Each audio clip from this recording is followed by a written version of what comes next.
যুক্তরাষ্ট্র বাংলাদেশের বাণিজ্য প্রতিনিধি দলের মধ্যে হচ্ছে বৈঠক। যুক্তরাষ্ট্রের ৩৫% বাড়তি শুল্ক কমিয়ে আনাই ছিল আলোচনার মূল লক্ষ্য। গত ৯ জুলাই থেকে চলা ৩ দিনের বৈঠক শেষে আসেনি স্বস্তির কোনো বার্তা। সরকারের নীতি নির্ধারকদের কাছ থেকে পাওয়া যাচ্ছে না স্পষ্ট কোনো তথ্যও।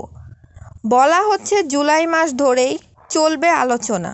যুক্তরাষ্ট্রের চাওয়া আর বাংলাদেশের সক্ষমতা, এই দুই দিক সমন্বয় করে শেষ পর্যন্ত কী হবে তা বলা মুশকিল।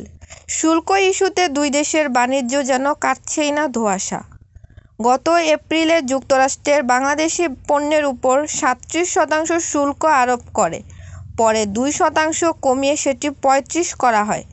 অর্থাৎ চলমান 15%-এর সঙ্গে নতুন আরোপিত ৩৫% যোগ করলে মোট শুল্ক দাঁড়ায় ৫০%।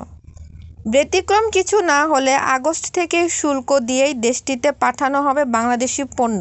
এই বিষয়ে গার্মেন্টস বাইং অ্যাসোসিয়েশনের সহসভাপতি AKM সাইফুর রহমান জানান, আগস্ট থেকে যে শুল্ক আরোপ করা হয়েছে সেটি কার্যকর হলে হঠাৎ করে রপ্তানিতে ধস নামবে।